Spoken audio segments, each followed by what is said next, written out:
Haleluya. Ndabasuje mu izina rya Yesu. Nitwa Iyakabumbye Etienne, nkandi pastori umukuru w'itorero muri paruwase ya Rundoyi, ni mu karere ka Rutsiro, ni mu ntara y'Uburengerazuba. Nkora umurimo w'Imana muri ADPR, nkaba mfite umufasha n'abana 6, kandi ndashima Imana ko kubw'imbabazi zayo ikomeje kuturinda. Imana ihabwa icyubahiro. Uyu munsi wa none niyumvisemo ko twaganira ku ijambo ry'Imana riboneka mu gitabo cya Zaburi y'ijana na 18 umurongo wa 6. Gitabo cya Zaburi y'ijana na 18 umurongo wa 6. Tugasoma n'igitabo cya mbere cya Samuel igice cya 18 umurongo wa 12. Igitabo cya Zaburi y'ijana na 18 umurongo wa 6 n'igitabo cya mbere cya Samuel igice cya 18 umurongo wa 12. Ndagira ngo dusome mu izina rya Yesu. Ijambo ry'Imana riratubwira ngo Uwiteka ari mu ruhande rwanjye, sinzatinya. Umuntu yabasha kuntwara iki? Igitabo cya mbere cya Samuel igice cya 18 umurongo wa 12. Wakaba ari amagambo avuga atya. Igitabo cya mbere cya Samuel igice cya 18 umurongo wa 12 haranditswe ngo nuko Sawuli atinya Dawidi kuko Uwiteka ari kumwe nawe. Imana ishimwe cyane. Uyu munsi wa none mfite intego ivuga ngo abo Uwiteka ari kumwe nabo nta kibakanga. Ndagira ngo turebe neza ibyiza byo kubana n'Imana. Ijambo ry'Imana riratubwira aho umugaragu w'Imana yanditse Zaburi 118 aravuga ati Uwiteka ari mu ruhande rwanjye, sinzatinya. Umuntu yabasha kuntwara iki? Iri jambo nkuko mbabwiye, intego yaryo ni ukureba amahirwe umuntu afite iyo Imana iri mu ruhande rwe, cyangwa se ubushizi bw'ubwoba bw'umuntu Imana irinze. Nuko umugaragu w'Imana ntiyavuga ati wenda mfite ingabo nyinshi, mfite ubutunzi, mfite intwaro nyinshi, nta cyamuhangara. Ahubwo arabasanga intwaro zitamukiza, Imana yamuretse. Aravuga ati Uwiteka ari mu ruhande rwanjye, sinzatinya. Ati umuntu yabasha kuntwara iki? Nuko hara mu gitabo cya mbere cya Samuel ho haratweruriye ko burya Sawuli atatinye Dawidi bigango yari afite, ahubwo ngo Sawuli yatinye Dawidi kubera ko Uwiteka yari kumwe nawe. Imana ishimwe cyane. Ntabwo dusomye ngo nuko Sawuli atinya Dawidi kuko yari ubwoko bunubu, yari mu idini niyi. Oya, atinya Dawidi kuko Uwiteka yari kumwe nawe. Bigaragara ko Imana iri mu ruhande rwacu, nta cyaduhangara. Ariko Imana yaturetse akacu kaba kashobotse. Ndagira ngo iri jambo ritekerezeho mwene data, nawe mushiki wanyu nteze amatwi.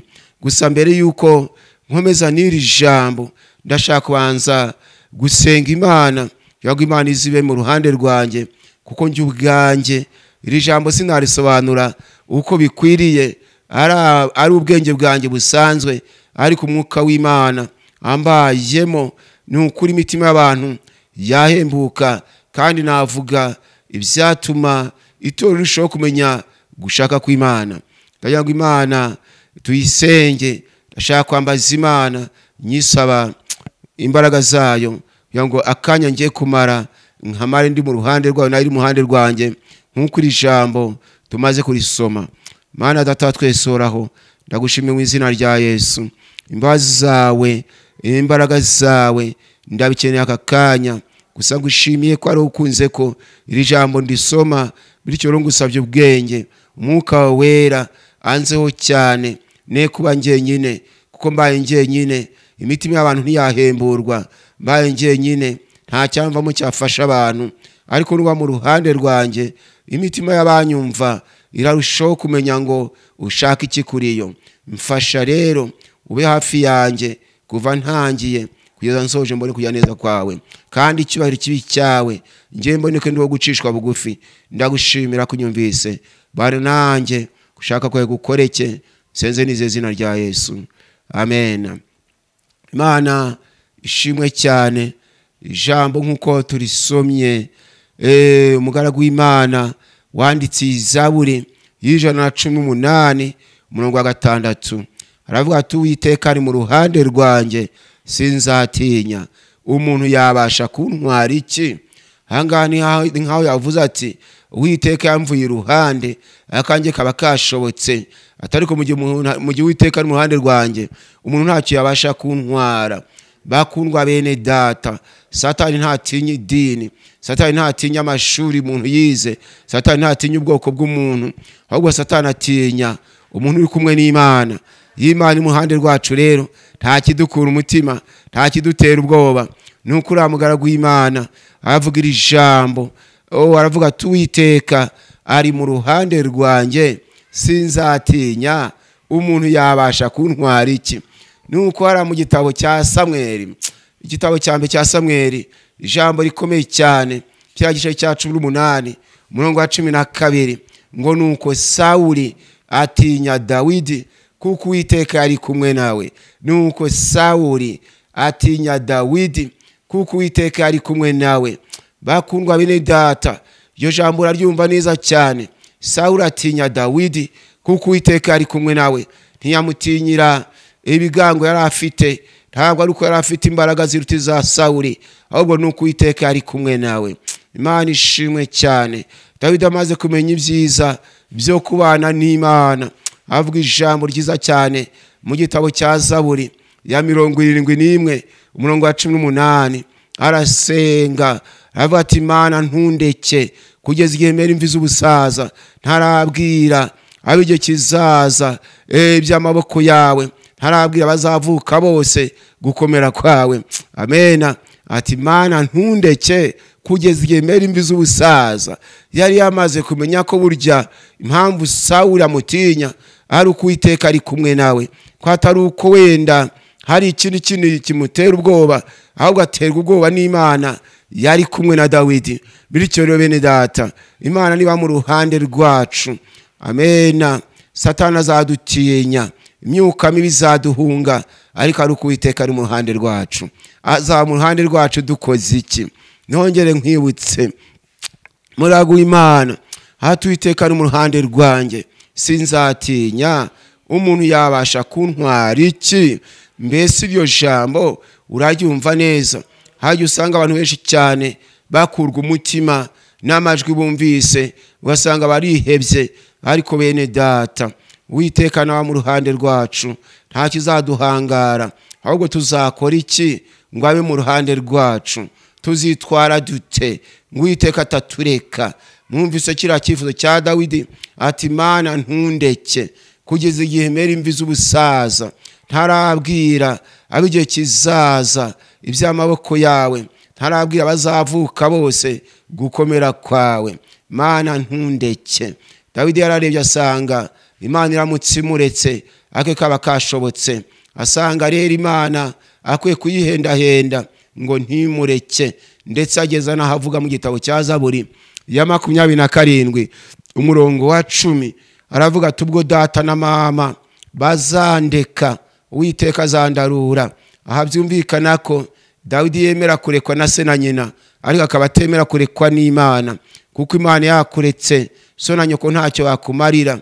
Imana yakuretse abakomeye ntacyo bakumarira. Imana yakuretse abategetsi ntacyo bakumarira. Imana yakuretse ntacyo umwana w'umuntu yakumarira. Ariko Imana iri mu ruhande rwawe ntacyaguhangara. None se yaba mu ruhande rwawe ukoze iki? Yaba mu ruhande rwanjye nkoze iki? Iyo nsenga Imana iteka nkunavuga nti Imana ntumbe kure, Mana umbe hafi, birumvikana. Ariko nubwo mbyifuza hari icyo ngomba gukora ngo itandeka, kuko ntagikoze yandeka, nawe kandi utagikoze yakureka. Niki wakora kugira ngo Imana itakureka? Niki nakora ngo Imana itandeka? Yesu Dawidi we niki yakoze kugira ngo Imana ibashe kuba mu ruhande rwe? Aho ngaho ndahavuga mu kanya.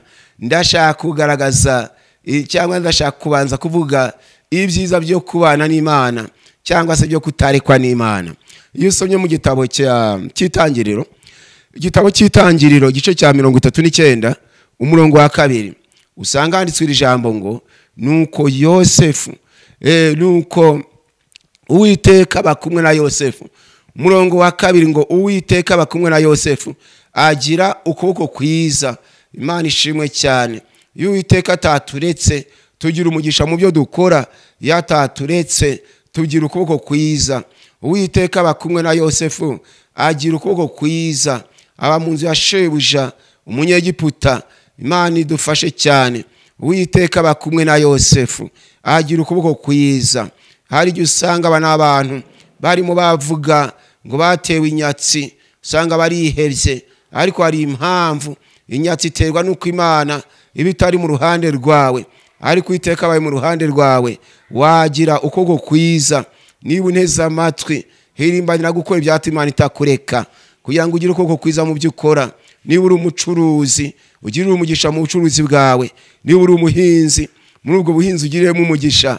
Hitamo imbere na mbere gukora ibyatuma Imana itakureka. Uwiteka aba kumwe na Yosefu, haleluya, ngo agire ukuboko kwiza.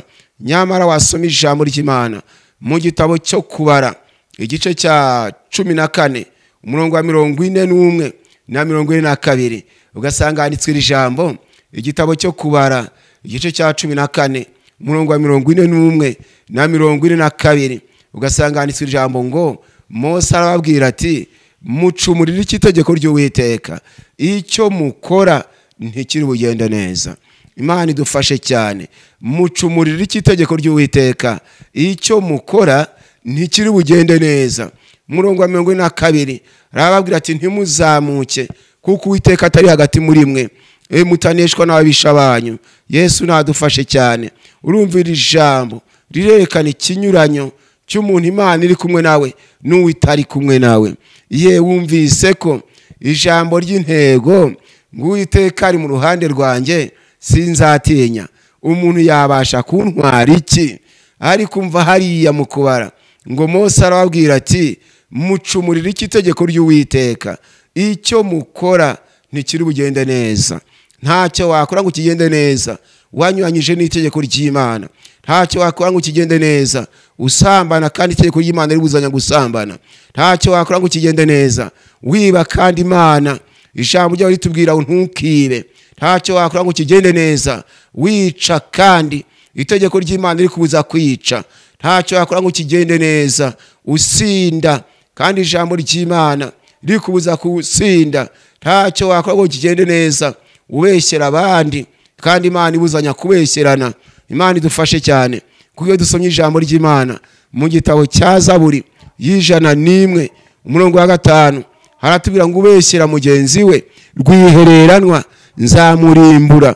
Bigaragara ngo ntabwo Imana inezezwa n'ababeshyera abandi. Ubeshyera mugenzi we rwihereranwa nzamurimbura. Ugamika akagira umutima wibona sinzamwihanganira. Mbese uranyumva neza? Bikukiye neza cyane.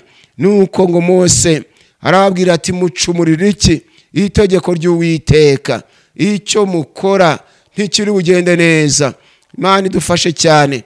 Uwo murongo wa 42 ati ntimuzamuke, kuko Uwiteka atari hagati muri mwe, mutaneshwa n'ababisha banyu. Ba Kristo bene data, ababisha bacu batugiraho ububasha. Uwiteka yaturetse, ariko mu gihe Uwiteka ari muhande rwacu, ababisha bacu nta ruhare cyangwa nta butware batugiraho. Tuzakora iki ngo Uwiteka atatureka? Tuzitwara dute ngo Imana ikomeze kuba mu ruhande rwacu? Mu gitabo cya kabiri cy'Ingoma igice cya 15 umurongo wa 1 n'uwa 2, icyakora umurongo wa 2 niwo ngendereye cyane, ariko umurongo wa 1 ugaragaza ko umwuka w'Imana yaje kuri Azariya mwene Odedi ngo ajya gusanganira Asa. Aramubwira ati nimunyumve Asa, namwe Bayuda mwese n'ab'i Yerusalemu. Umurongo wa 2 ati Uwiteka ari kumwe namwe, nimuba kumwe nawe, kandi nimushaka muzamubona, ngo ariko nimumuta nawe azabata. Imana idufashe cyane. Mwene data, Uwiteka numureka nawe azakureka. Icyakora nutamuta nawe ntabwo azaguta, nyamara numuta nawe azaguta. Ndizera ko ijambo aryumvise neza cyane. Ngo Uwiteka ari kumwe namwe, nimuba kumwe nawe. Umva iryo jambo, Uwiteka ari kumwe namwe, nimuba kumwe nawe, kandi nimumushaka muzamubona, ngo ariko nimumuta nawe azabata. Bigaragara ngo Imana nubana nayo nayo izabana nawe, ariko nuyireka nayo izakureka. Nizere ku nteze amatwi Uwiteka ari kumwe natwe, nawe nitumushaka tuzamubona, ariko nitumuta nawe azaduta. N'ijambo ry'Imana ribivuze. Nizere ku nteze amatwi. None tuzakora iki kindi ngo Imana ibe mu ruhande rwacu? Uyu Dawidi se we wifuje ko Imana itamureka, niki yaba yarakoze kugira ngo Imana ibashe kuba mu ruhande rwe? Ko twasomye ijambo ry'Imana rikatubwira ngo nuko Sawuli atinya Dawidi kuko Uwiteka ari kumwe nawe. Sawuli atinya Dawidi. Nta kindi gikanga Satani, nta kangwa natsindwa mu izina rya Yesu. Nta kangwa nuko wasenze usakuza ibitutsi ntibimutera ubwoba, ariko hari ikintu gitera Satani ubwoba, nuko akureba agasanga Uwiteka ari kumwe nawe. Imana ishimwe cyane. Yasanze Uwiteka ari kumwe nanjye, ntabwo yampangara. Aramutse arebye agasanga nturi wenyine, uri kumwe n'Imana, ntabwo yagutinyuka. Ariko abonye uri wenyine, akabi kaba kashobotse, yagutinyuka cyane. Ijambo ry'Imana twereka ko Samusoni atarateshuka, Imana iri kumwe nawe. Abafilisitiya ntako batari baragize, bashaka kumugirira nabi, baramunanirwa kubera ko Uwiteka ari kumwe nawe. Nkuko tubisoma mu gitabo cy'Abacamanza igice cya 14 umurongo wa mbere kugeza kwa 6. Gusa wasoma ugasanga ngo Samusoni yamanukanye na se na nyina bajya Itimuna. Ubwo bari bageze mu nzabibu z'Itimuna, ijambo ry'Imana tubwira ngo umugunzu w'intare uramutontomera, maze ngo Samusoni umwuka w'Imana amuzaho cyane kubera ko Uwiteka ari kumwe nawe. Nuko ngo afata wa mugunzu w'intare arawutanyaguza nk'uwatanyaguza umwana w'ihene, kubera ko Uwiteka ari kumwe nawe. Bigaragara ngo nanjye Imana iri mu ruhande rwanjye. Ibyo Satani yangabiza byose n'ukuri nta gaciro byagira mu gihe Uwiteka ari mu ruhande rwanjye, yaneshereza.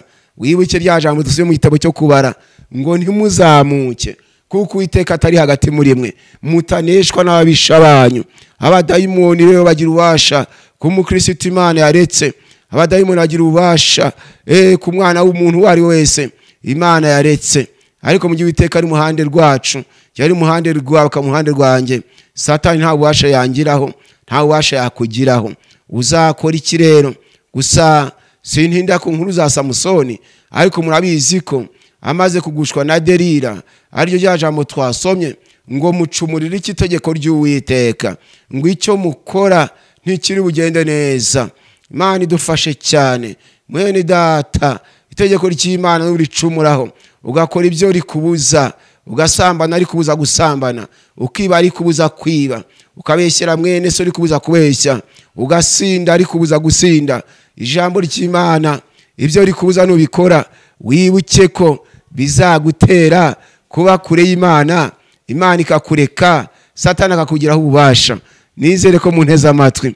Gusa ndagira ngo turebe icyo Dawidi yakoze, natwe tugikore, kizatuma Imana iba mu ruhande rwacu. Twasomye ijambo ry'Imana ngo nuko Sawuli atinya Dawidi kuko Uwiteka ari kumwe nawe. Wakwibaza utese buriya yabanye nawe kubera iki? Yakoze iki cyatumye Uwiteka abana nawe? Sawuli atinya Dawidi kuko Uwiteka ari kumwe nawe. Dawidi yakoze iki nanjye ngo ngikore nawe ugikore? Aho nongeye kuvuga, namara kuhavuga mukanya tugasenga Imana. Gusa nongeye mbibutse ko twahamagawe n'Imana imwe, ariko imihamagarika bitandukanye. Ubwo rero ku ruhande rwanjye murabiza bakunda kumbona mvuga ijambo ry'Imana umwanya munini cyane, simpanga abantu amaso, kandi si uko ntareba, ahubwo ni ya mihamagaro njya nkunda kubabwira ko itandukanye y'Imana imaze gushyira muri ngi jambo ryayo. Ndarisoma, nyuma yo kurisoma muri ngi agasigara mu ndi murimo wo gusenga Imana, nyigisha inama. Ese Mana, iri jambo kugira ngo risho kubaka abantu ndarisobanura nte? Cyagende kugisha Uwiteka inama. Nibwo nambombetse amaso, nibwo ushobora kumva mvuze udusoma ntarambuye Bibiliya, ntibigutangaze.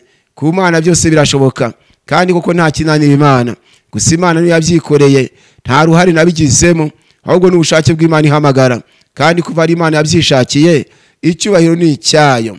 Ndagira mbabwire rero, Dawidi yakoze iki cyatumye Imana iba mu ruhande rwe? Ese yayihaye amafaranga? Yayihaye iki cyatumye iza kuba mu ruhande rwe? Turebe neza, gusa twibuke ko Uwiteka dusenga adahongerwa. Imana ntabwo ahabwa ruswa, ahubwo Imana hari icyo umuntu akora ikaba mu ruhande rwe. Ni iki rero Dawidi yakoze cyatumye Uwiteka aba mu ruhande rwe, bigatuma Sawuli ngo amutinya? Nkuko tumaze kubisoma, turebe ijambo ry'Imana mu gitabo cya Zaburi ya 16 umurongo wa 8, turasoma n'umurongo wa 9. Turebe icyo Dawidi yakoze cyatumye Uwiteka aba mu ruhande rwe. Zaburi ya 16 umurongo wa 8 wa 9. Ku murongo wa 8 handitswe ijambo ngo, nashyize Uwiteka imbere yanjye iteka, kuko ari iburyo bwanjye sinzanyeganyezwa. Nashyize Uwiteka imbere. Haleluya. Ubwo rero Dawidi ari gutanga igisubizo kubibaza impamvu Uwiteka yabanye nawe, avuga ati nta kindi nakoze, nashyize Uwiteka imbere. Ntabwo avuze ngo nashakiye Imana inka, nayihaye amafaranga menshi nuko imba hafi, ahubwo avuga ati nashyize Uwiteka imbere yanjye iteka, kuko ari iburyo bwanjye sinzanyeganyezwa.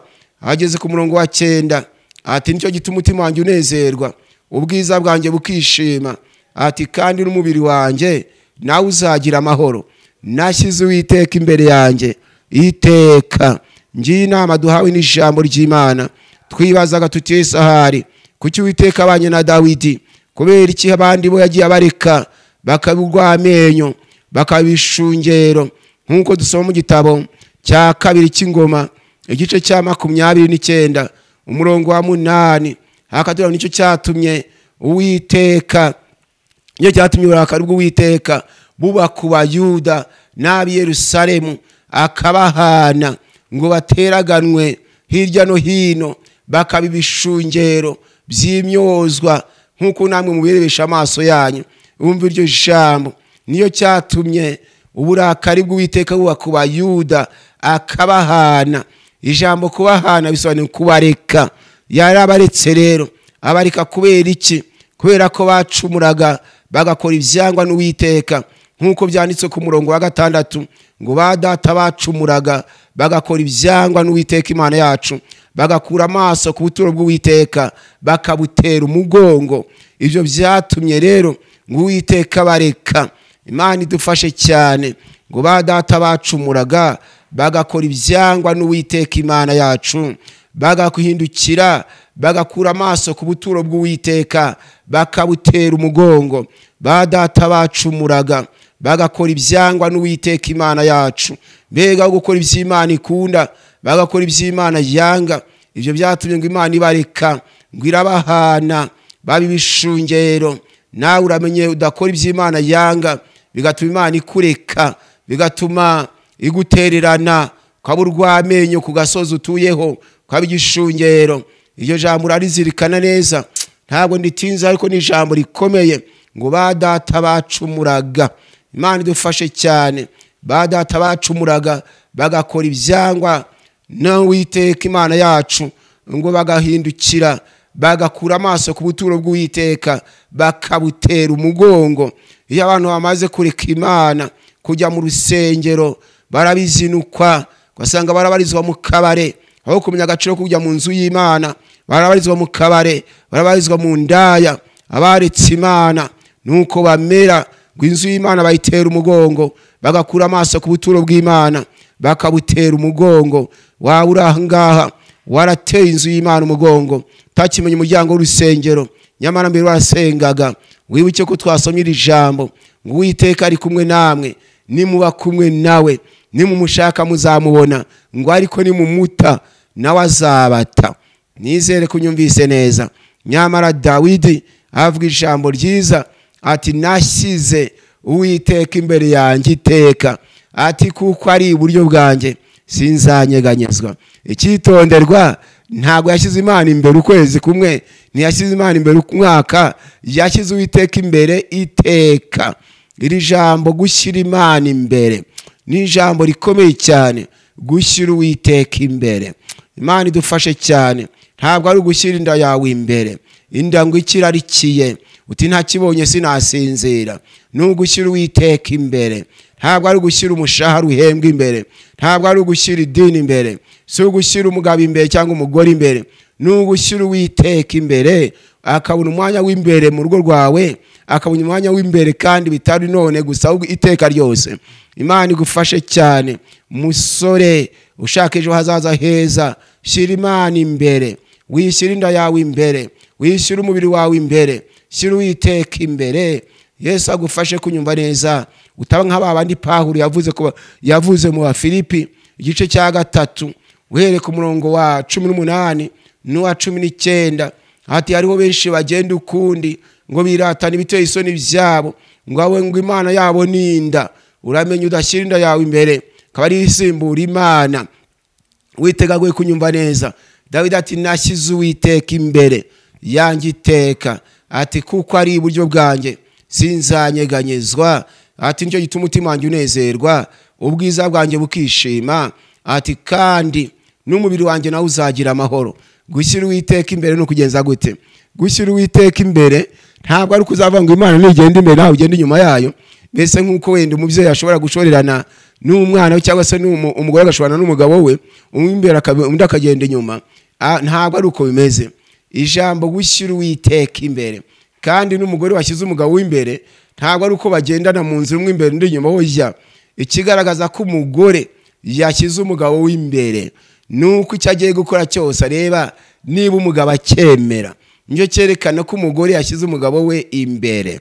Nibwo ashobora kugisha inama umugabo we, ati ko natekereje ntya, ese mutware wanjye iki kirakunezeza? Biba bisobanuye ngo uyu mugore yashyize umugabo w'imbere, icyo agiye gukora cyose arabanza akareba niba umutware wacyemera, niba kiramufasha, niba kitamutera ikibazo. Uretse gusa ko bitabujije ko n'umugabo nawe yashyira imbere umugore we, kuko ijambo ry'Imana tubwira ngo ku by'icyubahiro umuntu wese ashyira imbere mugenzi we. Bigaragara ngo n'umugabo nawe wahaye agaciro umudamu we, nawe ashobora ati ikigo ngiye kugikora madamu aracyumva ate? Ese ahari biramufasha cyangwa biramugerageza? Iyo umuntu yashyize Imana imbere, icyo agiye gukora cyose arabanza akareba icyubahiro cy'Imana, ati iki kintu Imana iracyemera. Burya icyatumye Yehoshafati abaza Ahabu atese mbere yuko dutabarira moti Galiyade, mbese nta muhanuzi uri aha ngaha twagishirizamo Uwiteka inama? Bigaragara ngo Yehoshafati yari yashyize Imana imbere, yari akeneye gukora ikintu Imana ifite mu ruhare. Imana idufashe cyane. Nawe reba neza, wivuga ngo kanaka ntegetse atya, ahubwo rero mbese Uwiteka arabyemera. Wivuga ngo bangeho ni nice, oya reba neza, Imana irabikwemerera. Bitekerezeho. Hari abantu benshi cyane bagiye bamena amaraso y'abandi babitewe nuko babitegetswe n'abandi, ariko bene nkabo babaga bashyize Uwiteka inyuma. Washyize Imana imbere ntashobora gukora ibyango nuko bitegetswe na kanaka. Nizere kunyumvise neza, ntabwo azajya gushinja mwene se ibinyoma ngo nuko yabiguye na kanaka, ntazajya kumena amaraso ya kanaka kubera ko yabitegetswe na kanaka ukomeye. Yakeretse washyize Imana inyuma, naho ni warashyize Uwiteka imbere. Icyo uzakora cyose uzabanza urebe icyubahiro cy'Imana, urebe iti ko ngiye kubikora Uwiteka abibona ate? Cyo nicyo bita gushyira Uwiteka imbere. Imana ishimwe cyane. Dawidi ati nashyize Uwiteka imbere. Yari umwami, ubwami si bwo yashyize imbere, yashyize Imana imbere yabumuhaye. Yararebye ati ni Imana yankuye mu bushumba bw'intama ingira umwami w'Abisirayeli, nanjye ngomba kuyishyira imbere. Ubwami si bwo ngomba gushyira imbere, ahubwo Uwiteka abangize umwami niwe ngomba gushyira imbere. Imana ishimwe cyane. Muramenye mutaba nka Yerobowamu wamaze kuba umwami agashyira Imana inyuma bikamutera kaga, kugeza ubwo Uwiteka muvuzeho aravuga ati wowe nagushyize ku ngoma nguha ubwami bw'Abisirayeli, atari ko none wamaze kuba umwami unshyira inyuma uranyimura. Agiye kuvuga Uwiteka agiye kumuvuga ati none kubera iyo mpamvu urugo rwawe nzaruheha nkuko baheha umwanda bakawumaraho. Imana idufashe cyane, kubera ko Yerobowamu yarashyize Uwiteka inyuma. Uzabisome mu gitabo cya mbere cy'Abami igice cya 14 uhere ku murongo wa mbere ugeze ku wa 12, uzareba amakuru ya Yerobowamu uko yashyize Uwiteka inyuma bikamuzanira akaga. Nawe nkifurije rero gushyira Imana imbere kugira ngo bishoboka nawe izabashe kukuba hafi kandi uzabashe kugubwa neza. Imana ishimwe cyane. Mugaragu w'Imana ati nashyize Uwiteka imbere yanjye iteka, ati kuko ari iburyo bwanjye sinzanyeganyezwa. Ndagusaba kugira ngo umenye ntabwo ari ubwami gusa, niba Imana iguhaye umugisha wibuke ngo ubwo butunzi uhawe n'Imana ntazaba ari gushyira imbere, uzashyira Imana imbere yakuhaye ubutunzi. Niba Imana iguhaye impano y'Umwuka Wera, iyo mpano ntizi yasimbura Imana, usanga urayihinduye niyihindutse Imana yawe. Imana yaguhaye impano niyo igomba gushyirwa imbere. Ntuzarebe nuko nahanuye bikabaho ujye kwikakaza, yewe ninjye wahanuye gutya, iyo ninjye rero Imana irayanga cyane. Wibuke ko ntacyo wakwishoboza utagishobojwe n'Imana. Ariyo mpamvu byanditswe mu gitabo cy'Imigani igice cya 16 umurongo wa 5 ngo umuntu wese w'ubwibone bwo mu mutima ni ikizira kuwiteka. Bityo Imana idushoboze kuyishyira imbere kugira nayo ibashe kubana natwe iteka ryose. Ndajya mbabwira andi magambo turaza gusoma kugira ngo nimara kuyasoma nyasobanuro gato, ubundi dusenga Imana idushoboze kuyishyira imbere, idushoboze kugendana nayo, idushoboze gukora ibyishaka, twe gukora ibyo yanga ejo itatureka nkuko yaretse Abisirayeli, nkuko twamaze kubibona ngo ba data bacumuraga bagakora ibyangwa n'Uwiteka Imana yacu, ngo bagahindukira bagakura amaso ku buturo bw'Uwiteka bakabutera umugongo. Nuko icyo gihe ngo Imana yarabaretse, nkuko twabisomye mu gitabo cya 2 cy'Ingoma igice cya 29 umurongo wa 8, ngo niyo cyatumye uburakari bw'Uwiteka buba ku Bayuda akabahana ngo bateraganwe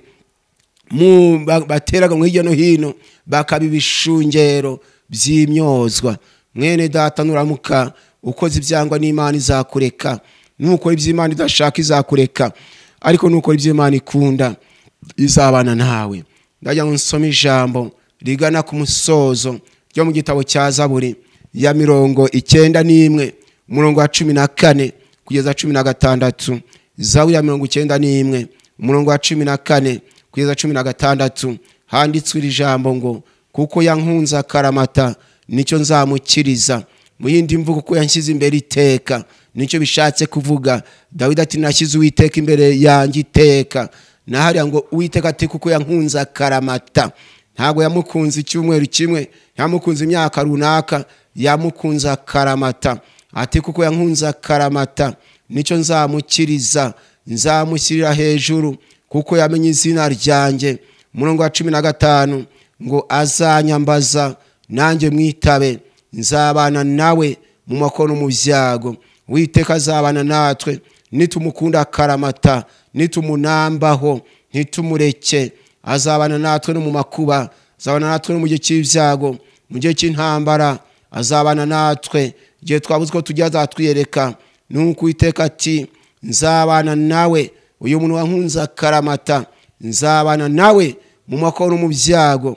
Umurongo wa 16 nzamukiza muha icyubahiro, nzamuhaza uburame kandi nzamwereka agakiza kanjye. Imana inshoboze kuyikunda akaramata, nanjye bashe kubana nanjye iteka ryose. Nawe kandi gushoboze kwikunda akaramata, ngo izaguhaza uburame, izagukiza, izaguha icyubahiro, izakwereka n'agakiza kayo. Mu yindi mvugo izakwereka gutabarwa guturutse kuri yo, izakuyereka aho wabuze kugira wibaza uti ndabigenza nte. Niba warayikunze akaramata izakwereka agakiza kayo. Imana ishimwe cyane. Ndagira ngo tugere umwanya wo gusenga Imana cyangwa idushoboze kuyishyira imbere. Nitatureka nta kizaduhangara, kandi ngo itatureka nuko tutazacumura itegeko ryayo. Tuzahora tuzirikana iki kintu Imana iracyanga, ikiracyanga, nagwe tukakirinda. Nidukora gutyo n'ukuri Uwiteka azabana natwe. Imana idufashe kubwa amagambo tuganirijwe. Tagira ngo turebe ijambo rya nyuma, maze bishoboka buri wese asaba Imana ati Imana ndagusaba imbaraga zo kugukunda akaramata. Ijambo rya nyuma riri mu gitabo cya 2 cy'Ingoma igice cya 16 umurongo wa 11 handitswe iri jambo ngo mushake Uwiteka, mushake n'imbaraga ze, mushake mu maso he iteka ryose. Ubwo iri jambo n'umwanzuro ntabwo wabikora ibituganirijwe udafite imbaraga z'Imana, ariko nuramuka ushatse imbaraga z'Imana zizagushoboza gushyira Imana imbere, zigushoboze gukora ibyo ishaka, zigushoboze kwanga ibyo yanga. Imana ikugenderere cyane. Mbese hari wakoze ibyangwa n'Imana irakureka, waba warabaye igishungero wibaza uti byagenze gute ko mbere nabanaga n'Imana none ubu nkambaye urw'amenyo. Reba neza, waba warakoze iby'Imana yanga bituma Uwiteka kureka, birashoboka. Waba warakoze ibyo Uwiteka yanga Imana ikakuzinukwa, ariko yigarukira n'umutima wawe wose yibwira uti Imana ibi nakoze ndabyihanye. Nuramuka uyigarukiye nayo irakugarukira. Dore ko Abisirayeli hari igihe cyageze, ari ryo jambo dusomye, bakoze ibyangwa bya Yesu. Urakoze kubwira ijambo kunze ko mvuga. Tanga imbaraga Mana uhereye kuri nge, unshoboze kudakora ibyangwa nawe ngo bitume undeka. Nshoboza kugushyira imbere nkuko Dawidi yaragushyize imbere. Ndinde gushyira inda yanjye imbere, ndinde gushyira ubutunzi imbere, ngushyira imbere nk'Imana yandemye, nk'Imana yandinze. Mana ngushyira imbere iteka ryose. Ndasengera abanteze amatwi ngo bashoboze kugushyira imbere, abakobwa abasore bashoboze kugushyira imbere. Sanga abagabo bashyize imbere inda zabo bakaba barirwa mu kabare ko barirwa mu nzu yawe, bashoboze kugushyira imbere, bakugarukiye n'imitima yabo yose. Sanga ababyeyi bagushyize inyuma, ubahindukize amaso n'imitima yabo bikwerekereho, bityo bagushyira imbere, nawe uboneke Mana wo mu ruhande rwabo. Ibyo bizatuma Satani atabatinyuka. Urakoze cyane kugiye kubana natwe ukaturengera, bigatuma Satani adutinya nkuko Sawuli yatinye Dawidi kuko ari kumwe nawe. Ndagushimira ko wumvise rero. Hishurira abategeka b'iyisi ibanga ryo kugushyira imbere nkuko Mwami Dawidi yagushyize imbere. Ntashyira imbere umushahara yahabwaga, ntashyira imbere ubwami bwe. Hishurira abategeka b'iyisi iri banga ryo kugushyira imbere nk'Imana yabaremye. Izina ryawe nishyirwe hejuru mu kutwitaho. Turagushimye ko wumvise rero. Ngaho bana natwe abisi bose ndabasengeye, aboroheje n'abakomeye, abazungu n'abirabura, ngo bahumura amaso bagushyira imbere nk'Imana yabaremye, aho gushyira imbere inda zabo, aho gushyira imbere ubutunzi batunze, aho kwishingikiriza ku nkota yabo, bakwishingikirizo nk'Imana yabaremye. Urakoze cyane ko wumvise. Ngaho bana natwe ngushimiye kubyumvise, ngushimiye ibyo ukoze aka kanya, ngushimiye n'ibyo uzakora kubw'ubu butumwa. Nuko nsenze nizeye mu izina rya Yesu. Amen. Amen.